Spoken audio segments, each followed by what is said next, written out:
اور یہ صرف شان مومن کی ہی ہے کہ وہ مصیبت پر صبر کرے، بلکہ فرمایا کہ مومن کے پاؤں میں کانٹا بھی چبھتا ہے تو اس کا بھی اس کو اجر دیا جاتا ہے، اس کے درجے بلند ہوتے ہیں، اس کے گناہ معاف کر دیے جاتے ہیں، اس کی خطاؤں سے درگزر کر لیا جاتا ہے، لیکن یہ مشروط ہے اس تکلیف کو صبر کے ساتھ برداشت کرنے سے۔ اگر وہ واویلا کرتا ہے، ناشکری کے کلمات کہتا ہے،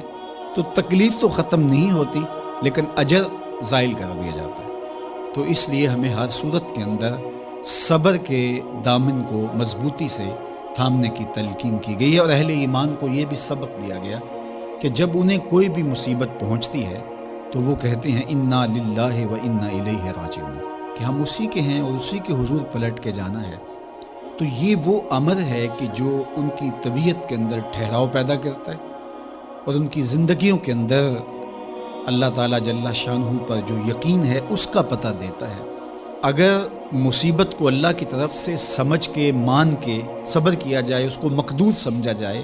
اس پر واویلا نہ کیا جائے، اللہ کی نافرمانی کا کوئی کلمہ نہ بولا جائے، اپنے عقیدے میں تزلزل نہ آنے دیا جائے، اپنے رویوں کی خوبصورتی کو زائل نہ ہونے دیا جائے، تو اس کا مطلب ہے کہ وہ شخص مومن ہے، اس کا یقین ہے کہ یہ اللہ کی طرف سے ہے،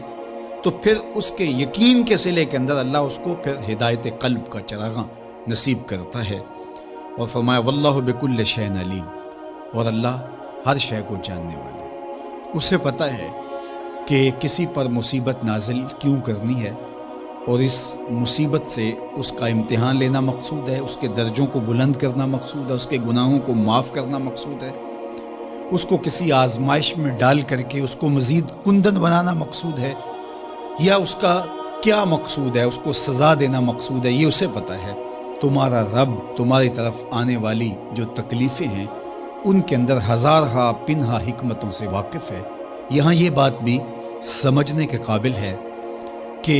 جو شخص مصیبت کے آنے پر صبر اور استقامت کے ساتھ اس سے نپٹتا ہے اور اللہ پر جو اس کا یقین ہے اس میں تزلزل پیدا نہیں ہونے دیتا، کل من عند اللہ، اے محبوب فرما دیجئے جو کچھ ہے وہ تمہارے رب کی طرف سے ہے، یہ اس کا خیال اور فکر ہے کہ یہ میرے اللہ کی طرف سے ہے، تو پھر اس مصیبت کو ٹالنے والا بھی وہی ہے۔ تو اگر یہ اس کا عقیدہ پختہ تھا تو پھر وہ مالک کی دہلیز چھوڑ کے، مالک کی چوکھٹ چھوڑ کے کسی اور دہلیز پہ نہیں جائے گا، کسی اور چوکھٹ پہ نہیں جائے گا، وہ اس مصیبت کو دور کرنے والا مؤثر حقیقی اللہ کو ہی جانتا ہوگا اور اسی کے حضور دعائیں کرے گا، التجائیں کرے گا، کسی شرک کا ارتکاب نہیں کر سکتا ہے، اور وہ مالک کی دہلیز سے کبھی روح گردانی نہیں کر سکتا، بلکہ اس تکلیف کے آنے سے وہ اپنے رب کے ساتھ اور زیادہ جڑ